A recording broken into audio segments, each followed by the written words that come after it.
Bismillahirrahmanirrahim. Assalamualaikum warahmatullahi wabarakatuh. Waalaikumsalam warahmatullahi. Selamat siang Bapak Ibu semua. Salam sejahtera bagi kita semua. Om Swastiastu, Om Budaya, salam kebajikan. Bapak Ibu, marilah pertama-tama kita panjatkan puji dan syukur kehadiran Allah Subhanahu wa Ta'ala, Tuhan yang Maha Esa, karena kita masih diberikan nikmat sehat, nikmat sempat, sehingga kita bisa berkumpul pada kegiatan hari ini dalam acara diseminasi disiplin positif modul 1.4 yang akan disampaikan oleh saya sendiri. Tak lupa saya sampaikan kepada Bapak Ibu semua, selamat datang dan terima kasih atas waktu yang telah diberikan kepada saya, disempatkan untuk datang pada hari ini. Kemudian ucapan terima kasih, selamat datang kepada Ibu Kepala Sekolah karena sudah meluangkan waktunya untuk hadir di sini. Kemudian sebelum kita mulai acara pada hari ini, marilah kita berdoa membaca basmalah bersama-sama. Bismillahirrahmanirrahim. Bapak Ibu, izinkanlah pada hari ini saya membacakan susunan acara pada hari ini. Yang pertama pembukaan, kedua menyanyikan lagu Indonesia Raya, ketiga sambutan dari Ibu Kepala Sekolah, kemudian keempat diseminasi disiplin positif, terakhir refleksi, kemudian penutup. Untuk acara selanjutnya Indonesia Raya.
Baiklah hadirin, dipersilakan duduk kembali. Kita silakan.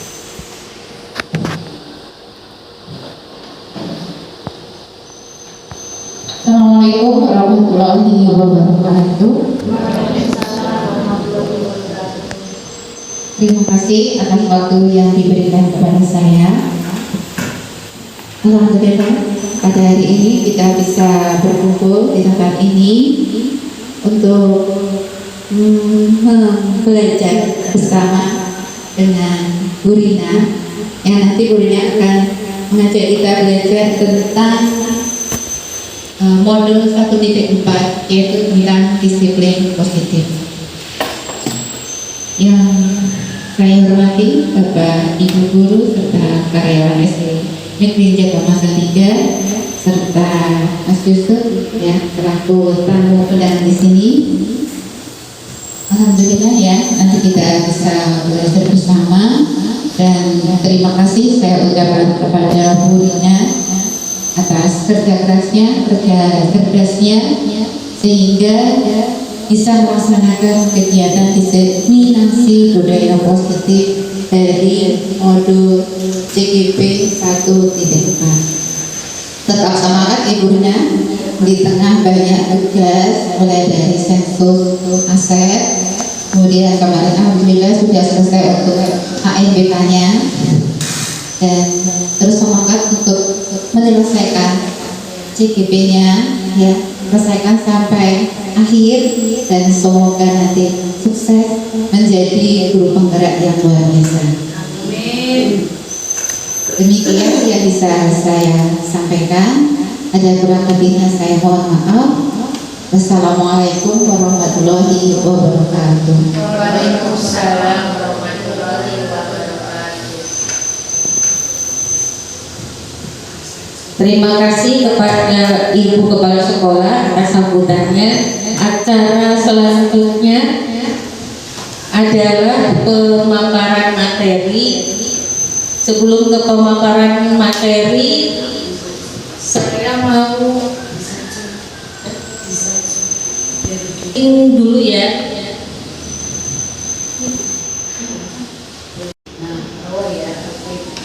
Bapak Ibu, saya mohon semuanya berdiri. Berdiri semua ya Bu. Lagunya ini lagunya.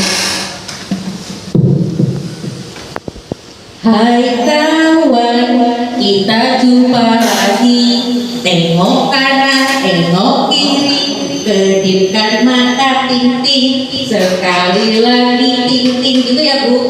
Tengok kanan, tengok kiri, terus ting-ting gitu. Habis tengok terus senyum kanan, senyum kiri, kedipkan mata ting-ting, sekali lagi ting-ting, gitu ya. Anggota badannya semua rubah semua, habis senyum terus tepuk kanan, tepuk kiri, kedipkan mata ting-ting, sekali lagi ting-ting, habis tepuk cubit kanan, cubit kiri, cubit temennya yang bisa mainnya ya Bapak Ibu.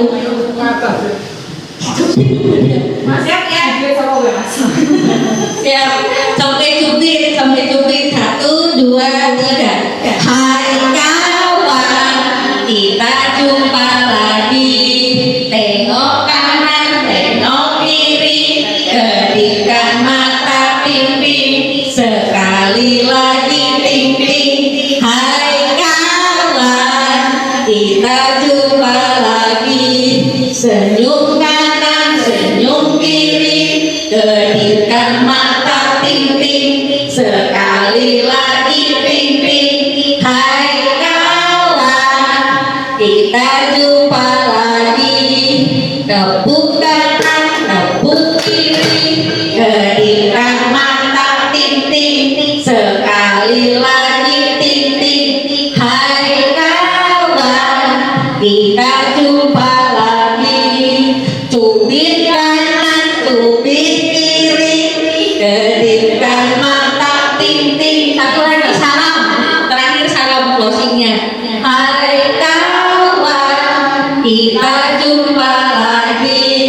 Salam kanan, salam kiri, assalamualaikum, waalaikumsalam. Boleh. Terima kasih Bapak Ibu. Bapak Ibu ya. Ya lanjut. Selanjutnya pemaparan materi. Nah, Bapak Ibu, saya diberi tugas diseminasi modul 1.4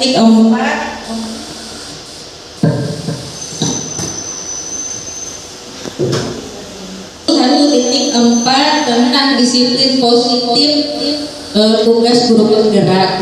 Nah, di disiplin positif itu belajar tentang bagaimana menciptakan lingkungan sekolah yang positif.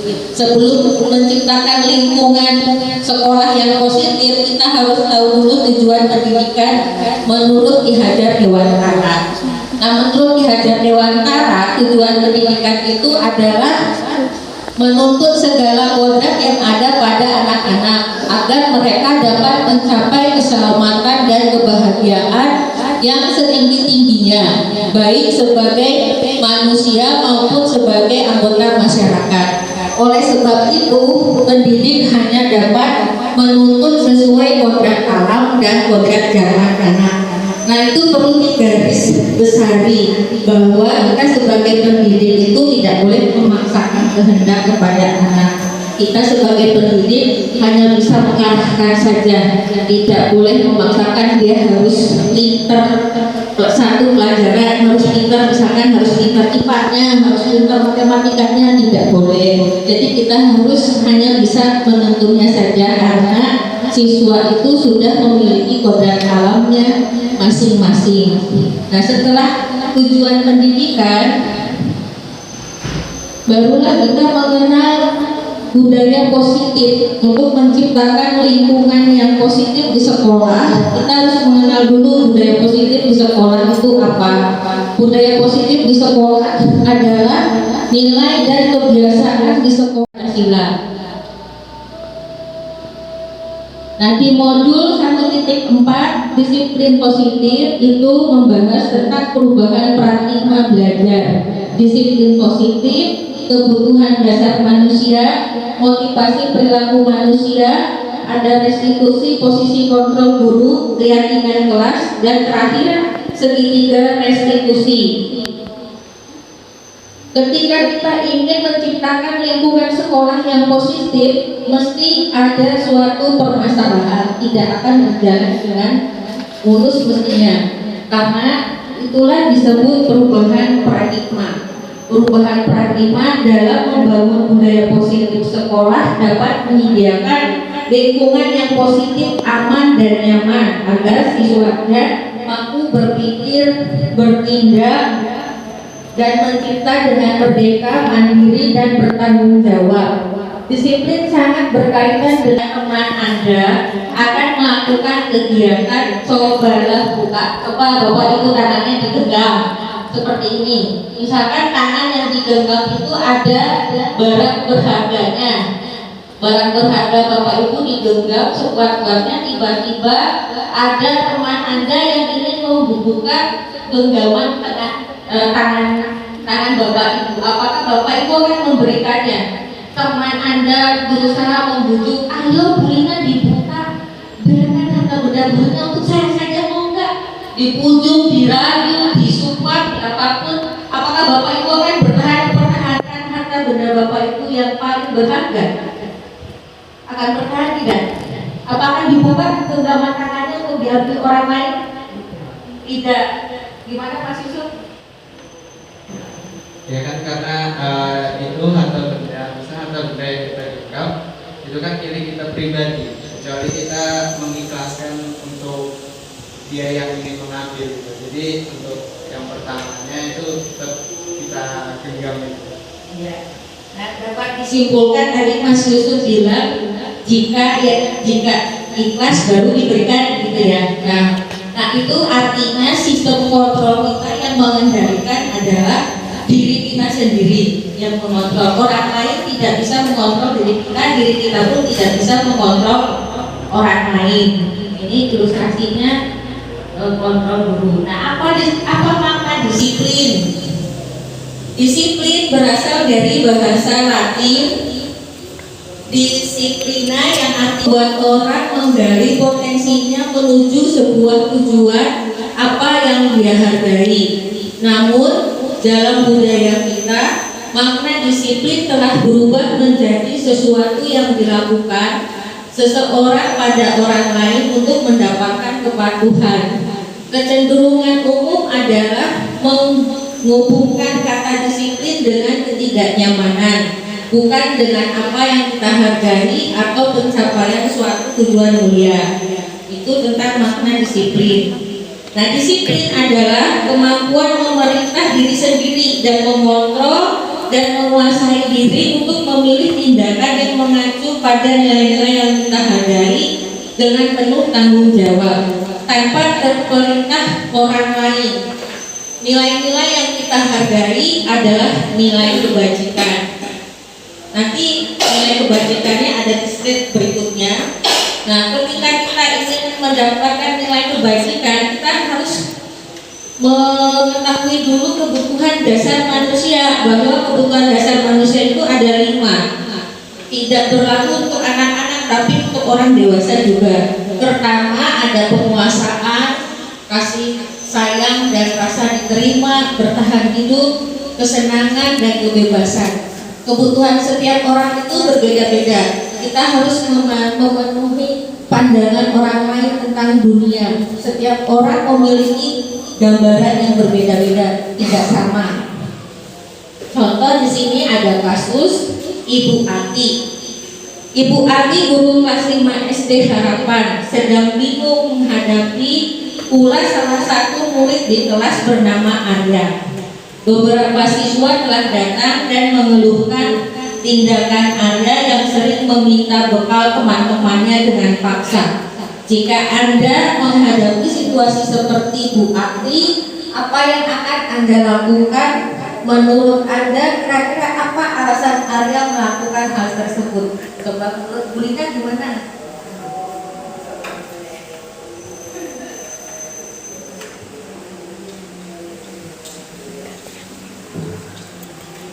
Menurut saya anaknya itu dipanggil dulu, ya kan itu kan beberapa siswa telah datang dan mengeluhkan tindakan Arya.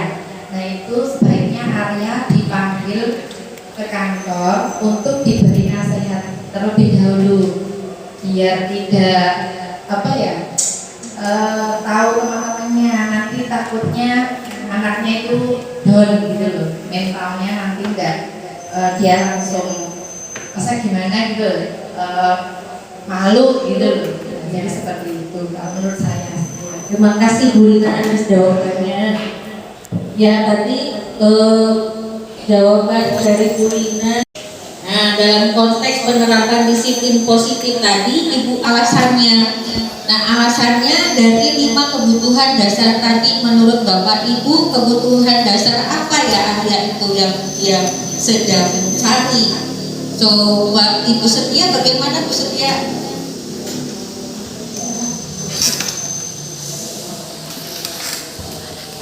Kebutuhan dasar apa Bu Setia Arya tadi? Ada penguasaan, kesenangan, kasih sayang dan rasa ingin diterima, kebebasan. Kalau menurut saya kesenangan. Kesenangan. Saya juga belum tahu setahu saya kesenangan karena menurut saya dia melakukan apa yang dia senangi. Melakukan apa yang dia senangi. Iya, Ya, menurut saya begitu. Ya, oke. Nah, menurut Bapak Ibu yang lain apa ada yang jawabannya beda? Bu Murni? Penguasaan. Ya, penguasaan. Ya, penguasaan ya Bapak Ibu jawabannya. Ya, ini ada bertahan hidup. Biasanya mengenai makanan, pakaian, tempat tinggal, keamanan, kesehatan. Terus ada kasih sayang dan rasa diterima. Rasa diterima, dia ingin diterima dengan teman-temannya, ingin dipedulikan, ingin merasa berbagi, kerjasama, menjadi bagian dalam kelompoknya.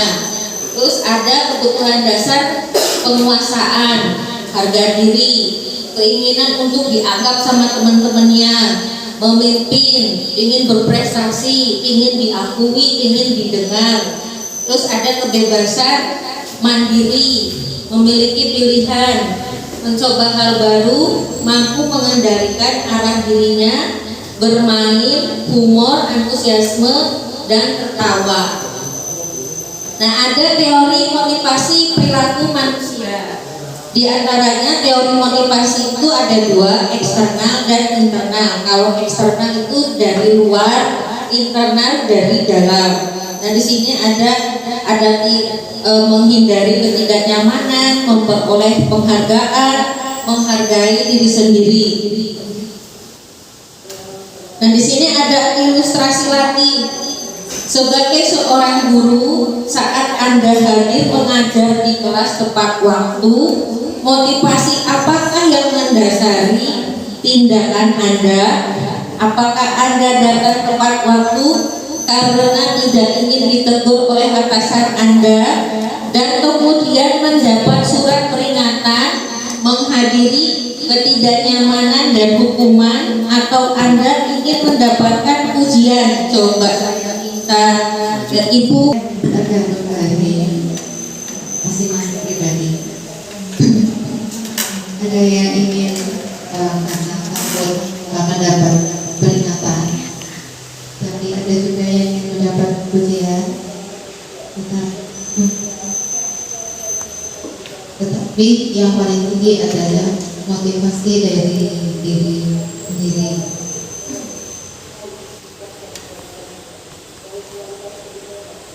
Kalau menurut saya, kalau memang untuk awalnya, untuk pembiasaan itu boleh dengan peringatan, boleh juga dengan ujian, tapi harapannya ke depannya itu adalah motivasi internal dari dalam diri kita sendiri.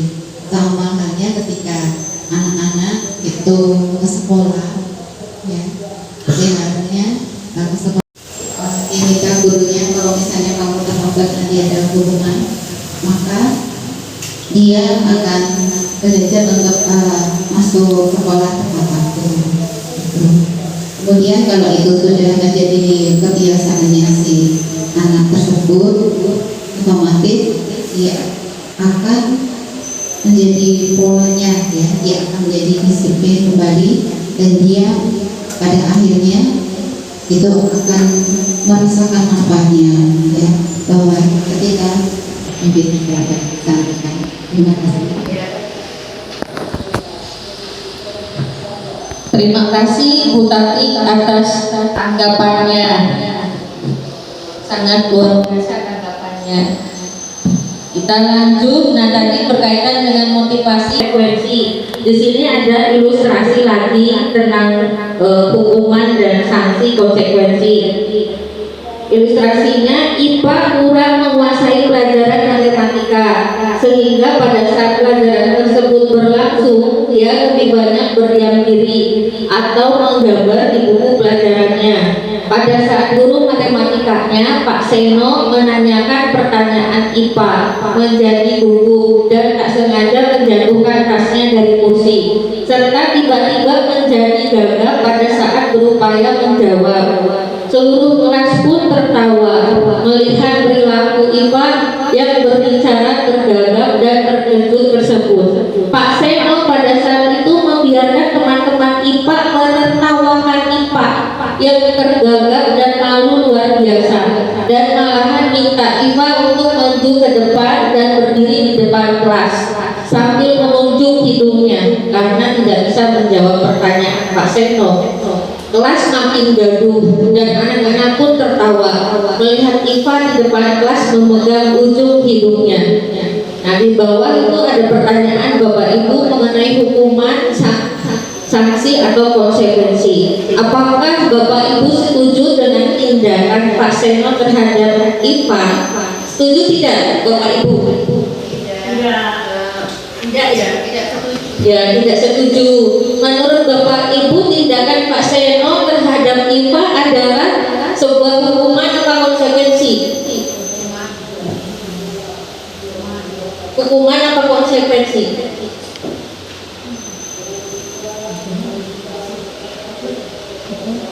Hukuman atau konsekuensi, Bu Lina?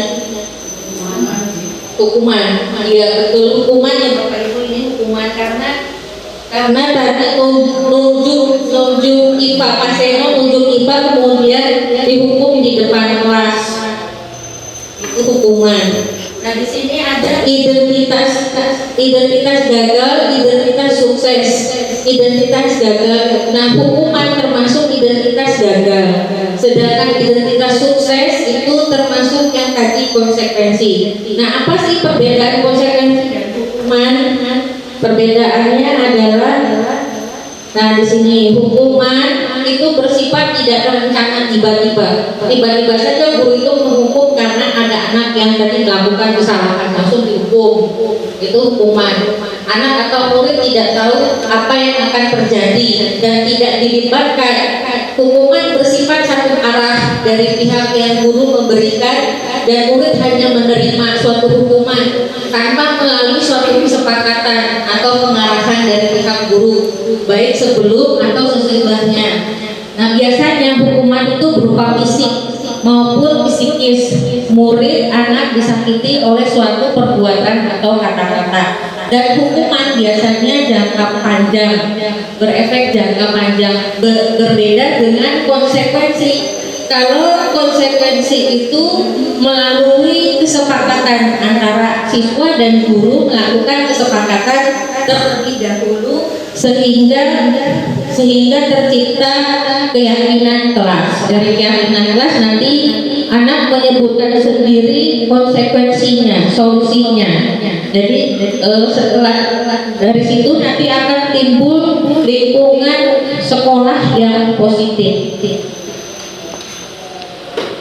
Nah, di sini kita berlatih bareng-bareng. Di sini ada lima kalimat. Menurut Bapak Ibu ini hukuman atau konsekuensi. Coba dimulai dari Bu Lina ya. Bu Lina nomor 1 coba dibacakan. Kurang gede ya kami. Basket 2 kali karena terlambat hadir di sekolah. Hukuman apa konsekuensi? Itu oke, hukuman. Baik ya. Kalimat nomor 2, membersihkan coretan yang dibuatnya di meja tulis. Hukuman apa konsekuensi? Hukuman. Bu Setia berjemur di lapangan basket pukul 12 siang karena terlambat masuk kelas. Hukuman apa konsekuensi? Hukuman. Kemudian Miss Dea berdiri di depan kelas dengan mengangkat satu kaki karena tidak mengerjakan tugas. Itu hukuman.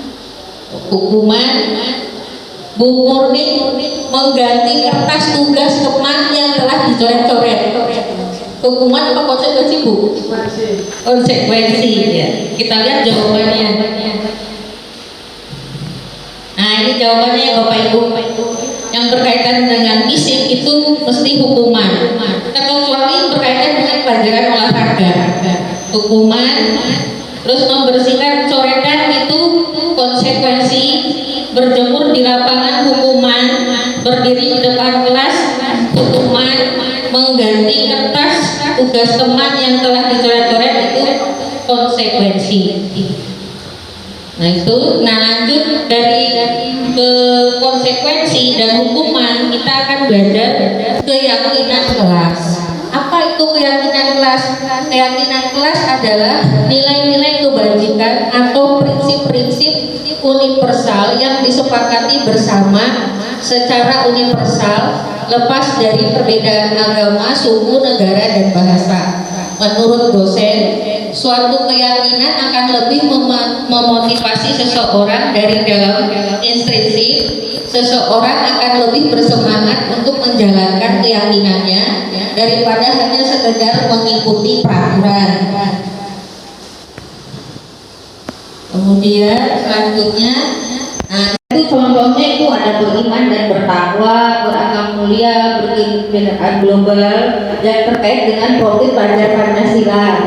Ada lagi nilai kebajikan, toleransi, rasa hormat, integritas, mandiri, saling menghargai, saling menyayangi, dan ada yang berkaitan dengan keterampilan life skill, dapat dipercaya, lurus hati, pendengar yang baik, tidak merendahkan orang lain, memberikan yang terbaik dari diri. Nah itu nilai-nilai kebajikan yang terdapat di keyakinan kelas. Nah, pembentukan keyakinan kelas bersifat lebih abstrak daripada peraturan. Keyakinan kelas berupa pernyataan universal, pernyataan kelas dibuat dalam bentuk positif. Keyakinan kelas tidak perlu terlalu banyak sehingga mudah diingat. Keyakinan kelas sebaiknya sesuatu yang dapat diterapkan di lingkungan tersebut. Semua warga kelas berkontribusi dalam pembuatan keyakinan kelas lewat kegiatan curah pendapat. keyakinan kelas dapat berubah dari waktu ke waktu. Nah, untuk lebih jelasnya nanti ada videonya ini ya Bapak Ibu, cara buat keyakinan kelas. Nanti ini bisa kaitan dengan PM juga. Tapi saya belum unggah di PMM, baru selesai buat PDF-nya.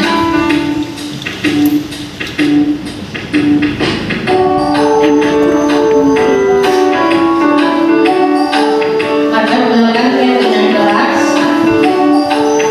ada tolak ukur keyakinan kelas,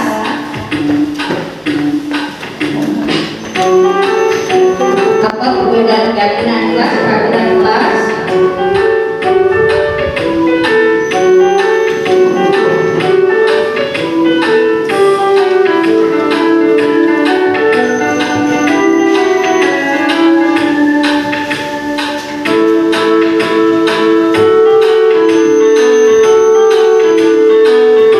Pertama diskusi dulu dan saya menerangkan ke anak tentang keyakinan kelas, kemudian mencatat,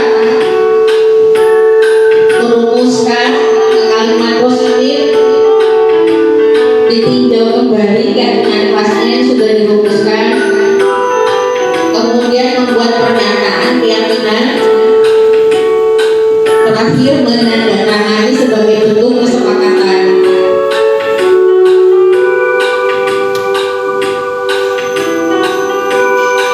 Ini blok 4 balik murid.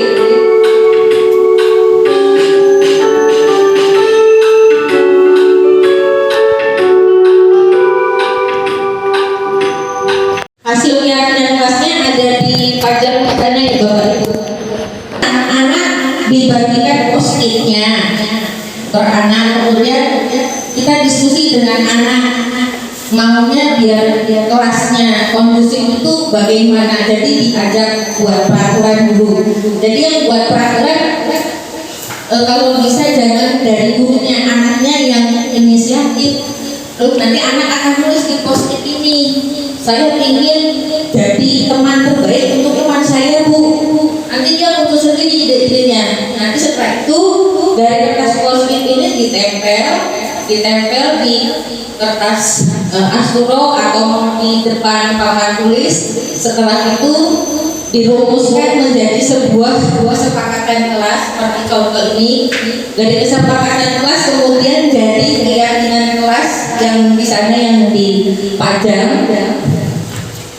Nanti setelah dari keyakinan kelas terbuat, nanti anak akan menemukan solusinya, konsekuensinya yang dia dapatkan. Dan alhamdulillah berjalan dengan lancar keyakinan kelasnya. Nanti Bapak Ibu bisa mempraktekannya di kelasnya masing-masing. Insya Allah keyakinan kelas ini jika kita buat akan mengkondusifkan siswa kita di kelas.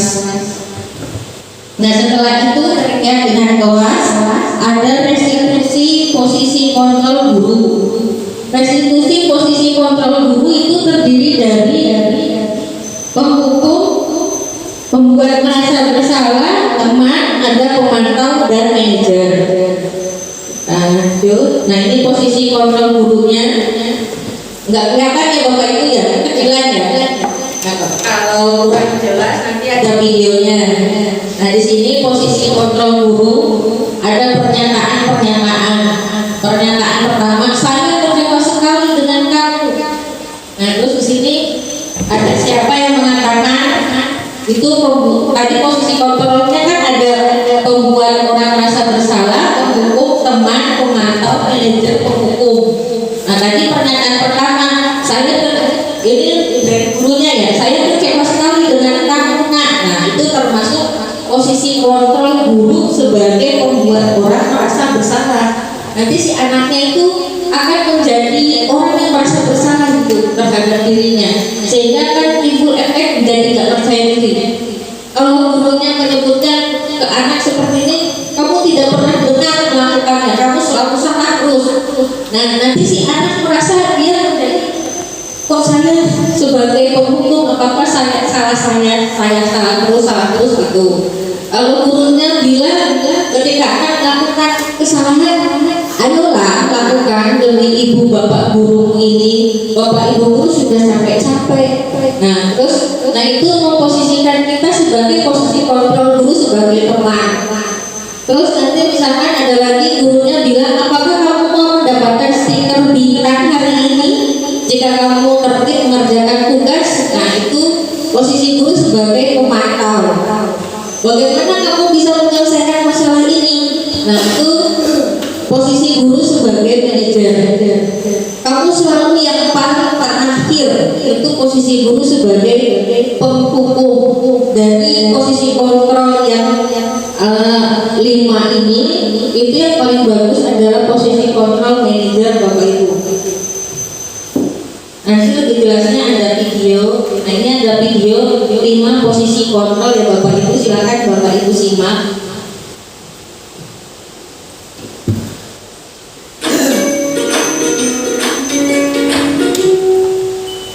Salam bahagia Ibu dan Bapak Guru hebat.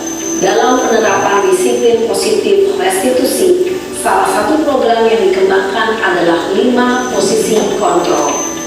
5 posisi kontrol dalam restitusi adalah proses perjalanan seorang pendidik agar dapat mengenali dirinya. Pada video kali ini, kita akan membahas tentang 5 posisi kontrol yang dikembangkan oleh Diane Goshen dan contoh penerapannya.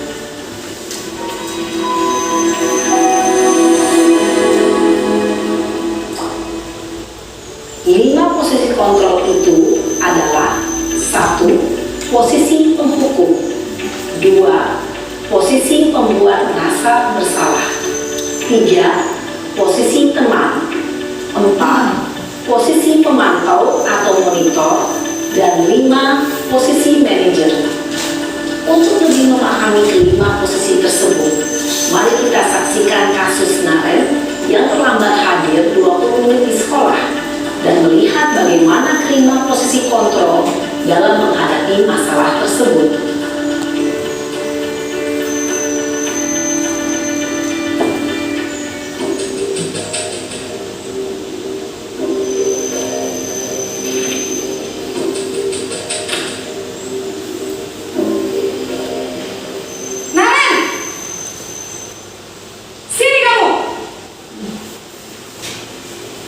Selamat pagi, Bu.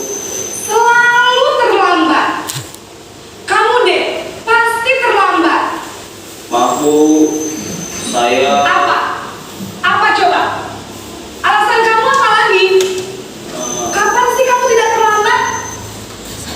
Malas sekali ya kamu jadi anak. saya Dasar pemalas. Gak kapok-kapok sih kamu. Sudah berapa kali terlambat? Sana, kamu keliling lapangan basket 2 kali. kenapa saya harus keliling lapangan basket, Bu? Kenapa? Kamu melawan ibu? Berani-beraninya jawab. Sudah terlambat, masih berani jawab pula. Sekarang, keliling lapangan basket 5 kali sekalian. Biar kapok. Cepat. Pergi sana ke lapangan basket. Posisi penghukum biasanya berbicara dengan nada tinggi, menghardik, menunjuk-nunjuk, menyakiti, dan menyindir. Hukuman bisa berupa fisik maupun psikis. Ibu dan Bapak Guru hebat, dampak yang terjadi pada murid ketika guru berada pada posisi penghukum adalah murid cenderung akan memberontak, bahkan menyimpan dendam.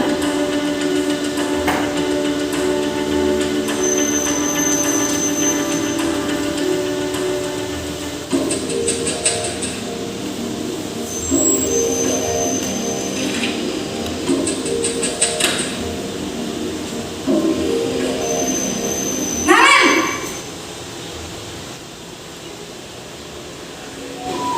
Selamat pagi, Bu. Naren. Kamu kenapa terlambat lagi, nak? Ya Tuhan, Naren. Kamu senang ya bikin ibu susah ya? Kalau kamu terlambat lagi, nanti ibu yang ditegur bapak kepala sekolah, nak. Disangka ibu tidak bisa membina kamu. Duh, gimana ini? Maaf, Bu. Duh Gusti, Naren. Kamu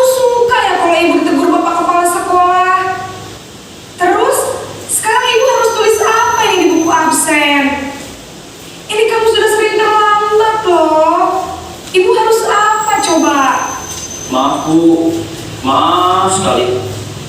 Ya sudah, lain kali jangan bikin ibu susah lagi ya nak ya. Ibu tidak akan kuat lagi kalau kamu begini terus. Bisa jantungan kalau ibu ditegur bapak kepala sekolah. Sana cepat ke kelas. Maaf ya Bu, maaf sekali. Membuat rasa bersalah, berbicara dengan nada tenang, cenderung lembut.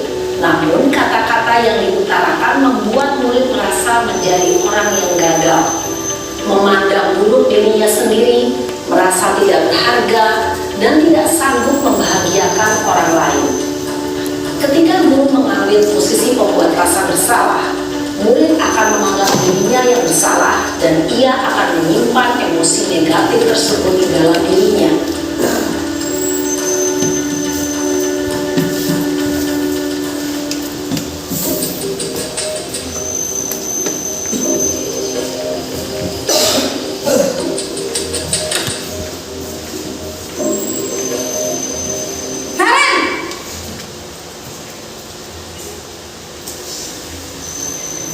Selamat pagi Bu. Wah, sudah jam berapa ini nak? Terlambat lagi ya sayang. Iya Bu, habis ibu saya lupa bangunkan saya Bu. Kamu malah menyalahkan ibu kamu. Kamu bukannya anak yang larinya paling kencang. Kok terlambat sih? Iya Bu, saya memang terlambat bangun tadi. Jadi biarpun saya lari kencang, tetap gak kekejar Bu. Ya sudah sana, nanti lain kali larinya lebih kencang lagi ya. Biar gak terlambat lagi. Bikin seneng ibu, demi ibu. Bisa kan? Bisa lah Bu. Ya sudah sana masuk kelas. Ibu beresin urusan absen kamu. Kamu ini ada-ada saja. Dalam posisi teman, guru berbicara dengan nada suara ramah, akrab, cenderung bersenda gurau untuk menjaga suasana tetap santai. Murid akan merasa senang, aman, dan akrab dengan guru. Identitas yang tercipta adalah identitas sukses atau berhasil. Namun, perlu diingat, karena ini masih dorongan eksternal, maka ada faktor ketergantungan dari murid kepada orang tertentu. Di sini, guru absennya, sehingga di lain waktu, murid bisa berperilaku baik, namun hanya kepada orang-orang tertentu saja.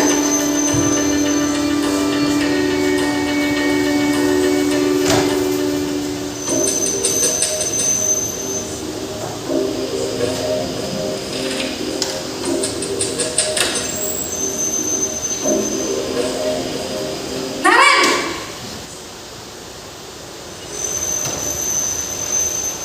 Selamat pagi Bu. Naren, apa peraturan sekolah kita tentang jam berapa kita harus masuk sekolah, nak?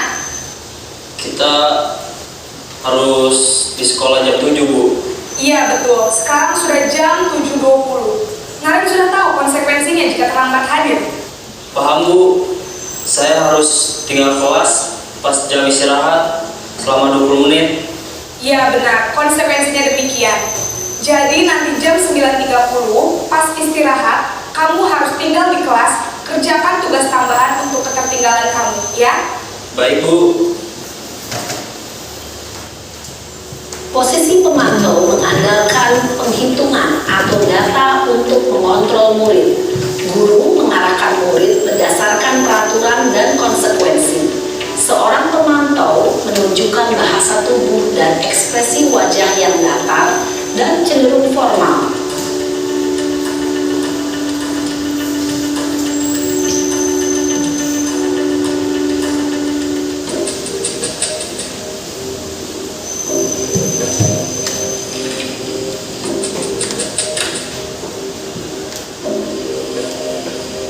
Naren!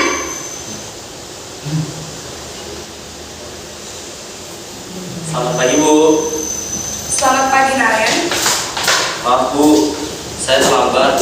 Iya, sekolah masuknya jam 7, sekarang sudah jam 7.20. Jadi sekarang bagaimana ini Naren? Maaf Bu, saya lupa setel alarm saya semalam. Baiklah, menurut kamu, keyakinan sekolah yang mana yang perlu kamu tingkatkan? Menghargai diri sendiri dan orang lain mungkin ya Bu. Setuju. Jadi, apakah Naren meyakini prinsip saling menghormati tersebut? Iya Bu, saya meyakininya. Apakah Naren bersedia memperbaiki masalah keterlambatan ini? Bersedia Bu. Bagaimana kamu akan perbaiki masalah keterlambatan ini? Saya akan coba untuk tidak lupa menyetel alarm saya Bu.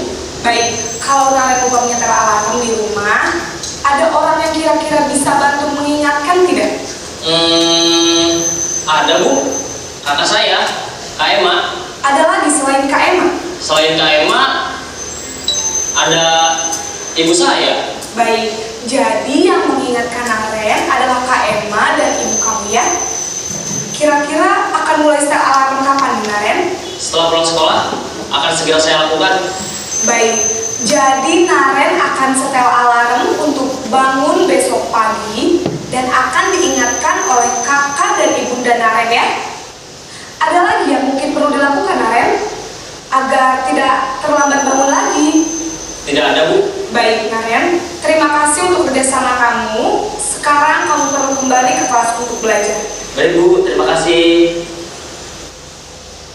Posisi manajer adalah posisi kontrol yang disarankan untuk membimbing murid memiliki sikap disiplin yang positif, yaitu murid yang mandiri, bertanggung jawab, dan dapat memecahkan masalah. Tujuan dari posisi ini adalah agar murid dapat berefleksi atas tindakannya. Guru akan dengan tulus memberikan pertanyaan-pertanyaan bermakna, sehingga membuat murid dapat belajar dari kesalahannya dan mencari sebuah solusi untuk menyelesaikannya. Ibu dan Bapak guru hebat, setelah mengamati adegan kelima posisi kontrol tadi, kira-kira posisi mana yang paling ideal? Posisi mana yang dapat menunjang motivasi intrinsik murid? Ya, tentu posisi manajer. Posisi ini memang posisi ideal yang ingin dituju setiap pendidik. Pada posisi inilah, guru dapat menerapkan disiplin positif yang berpihak pada murid, yang memerdekakan murid. Perjalanan seorang pendidik tentunya tidak mudah untuk sampai pada posisi seorang manajer. Namun, tujuan kita pasti, yaitu menciptakan murid-murid yang mandiri, merdeka, dan bertanggung jawab. Semoga penggambaran 5 posisi kontrol yang telah diperlihatkan ini dapat menjadi ajang refleksi bagi kita semua, agar dapat terus mengasah dan menerapkan disiplin positif yang memerdekakan murid. Mari terus berlatih dan bersemangat. Selamat menerapkan. Salam dan bahagia, Ibu dan Bapak Guru. Kontrol manager. Nah selanjutnya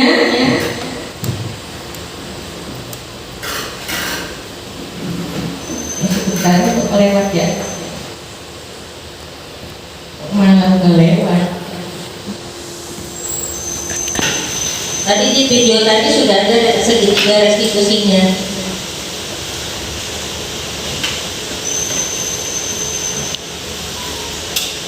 Restitusi itu ada 3. Pertama, menstabilkan identitas murid dulu. Terus kedua, memvalidasi tindakan yang salah. Kemudian terakhir, menanyakan keyakinannya. Segitiga restitusi itu adalah suatu proses dialog yang dijalankan guru atau orang tua agar dapat menghasilkan murid yang mandiri dan bertanggung jawab. Nah, bagaimana cara menstabilkan identitas murid ketika murid mempunyai masalah atau melakukan kesalahan? Nah, di sini pertama kita bisa berucap kepada anak, berbuat salah itu tidak apa-apa nak, tidak ada manusia yang sempurna, kita bisa menyelesaikan masalah ini. Ibu guru juga pernah melakukan kesalahan. Nah, itu cara menstabilkan identitas ketika ada murid kita yang melakukan kesalahan di kelas. Setelah murid kita distabilkan identitasnya, kemudian kita lanjut ke validasi tindakan yang salah. Kita bisa bertanya kepada murid yang melakukan kesalahan. Kamu bisa bertanya, kamu pasti punya alasan kenapa melakukan hal tersebut. Apa alasannya melakukan kesalahan tersebut? Kemudian dari validasi tindakan yang salah, nanti Terakhir, kita bisa bertanya kepada murid, apakah kamu masih ingat keyakinan kelas yang sudah kita buat bersama-sama di kelas? Kemudian nanti siswanya pasti jawab ingat. Nanti kemudian kita bertanya lagi, keyakinan kelas apa yang telah kamu langgar? Misalkan keyakinan kelas saling menghargai karena saya telah membuli teman saya, misalkan. Kemudian nanti kita bertanya lagi, apakah ada ide untuk memperbaiki kesalahan yang telah kamu buat? Dan nanti idenya untuk memperbaiki dirinya itu berasal dari muridnya sendiri, bukan dari kita yang memberikan solusi untuk memperbaiki. Itu segitiga restitusi. Kemudian ini ada contoh praktek segitiga restitusi.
Iya betul Mbak Aya.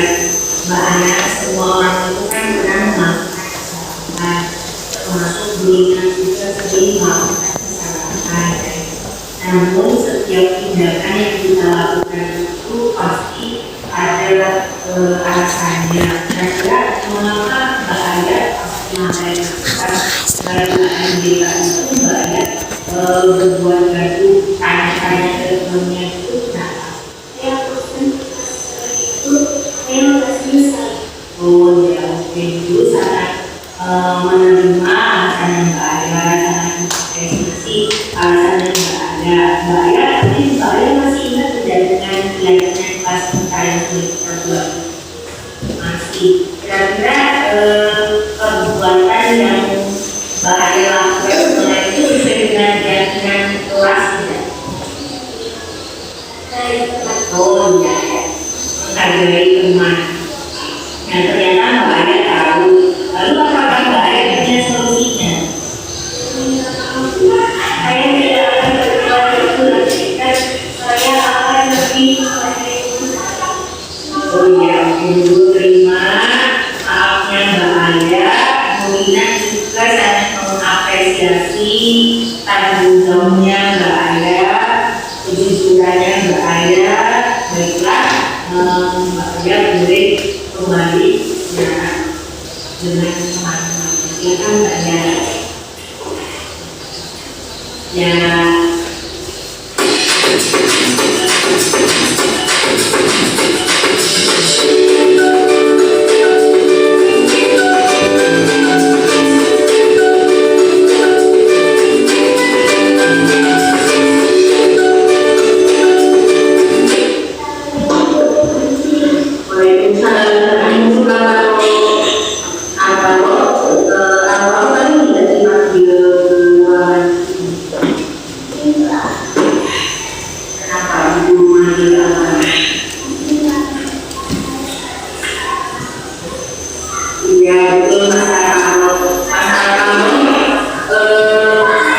Sudah tahu kan kalau mau pergi ke warung itu datangin sekolah untuk mengajarkan kita.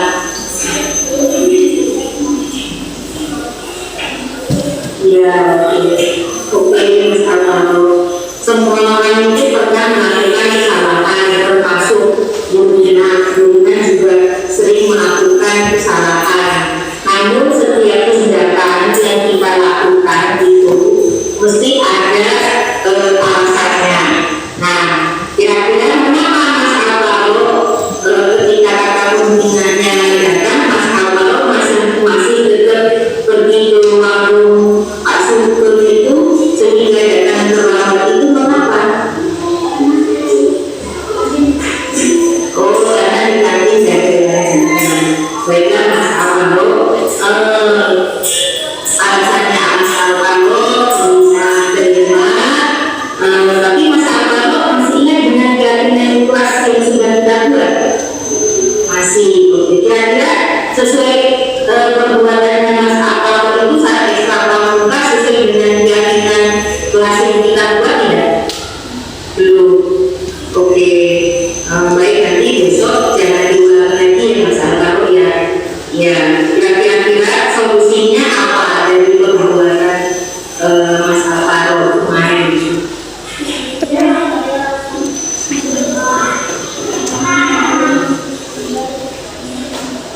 Oke, baik. Bu Guru sangat mengapresiasi jawabmu dan Bu Guru minta tidak diulangi lagi. Dan sekarang Mas Alvaro boleh malam kembali ke rumah dan lupa pulang ke rumah bagi bajunya, membawa sepatu dan jangan lupa makan siang yang terakhir ya. Ya, sama-sama.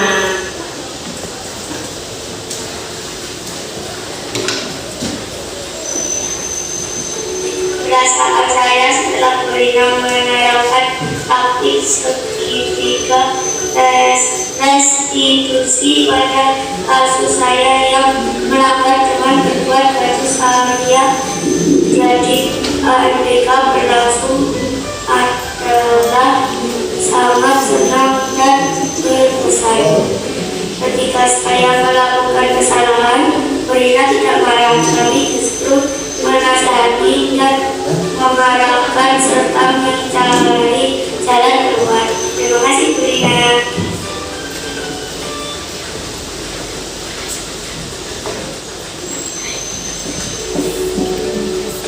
Setelah Bu Rina menerapkan taktik ini pada kasus saya yang melanggar dari dan merupakan kesalahan saat kakak pembina kesalahan sehingga saya akan melakukan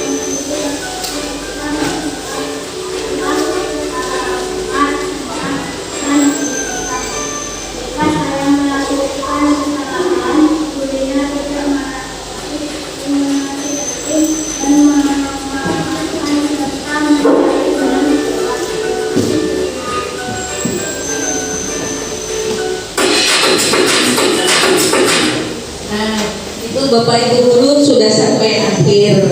Nah, itu praktik segitiga restitusi yang sudah saya laksanakan. Pertama kali saya mempraktekkan itu ketika ada siswa saya yang melakukan kesalahan. Pertama tadi saya dapat laporan pas AMBK dari Bu Setia yang sedang mengawas. Kemudian saya tindak lanjuti agar tidak terulang lagi saat gladi bersih ANBK berikutnya. Kemudian saya juga mendapat laporan dari teman-teman tentang kesalahan Alvaro yang sering datang terlambat saat kegiatan pramuka berlangsung. Anak tersebut sering bolos ke warung Pak Sugeng dan ternyata alasannya adalah dia haus, dia bosan, dia ingin minum, dan pas dia haus itu di kantin nggak ada Bu Inggir dan Pak Nur, jadi dia lari ke Pak Sugeng cari air minum seperti itu. Tapi apapun alasannya saya terima apapun alasannya, kesalahannya. Mudah-mudahan besok tidak mengulanginya lagi. Nah, Bapak Ibu sudah di penghujung acara. Terima kasih atas kerahuan Bapak Ibu di acara diseminasi saya pada hari ini. Semoga apa yang saya berikan dapat bermanfaat untuk Bapak Ibu semua, dan terutama untuk sekolah Dagang Mangsa 3. Mari bersama-sama kita maju bersama, belajar bersama, dan maju bersama. Terima kasih. Wassalamualaikum warahmatullahi wabarakatuh. Banyak salah dari saya, sempurnanya dari Allah Subhanahu wa Ta'ala. Terima kasih Bapak Ibu.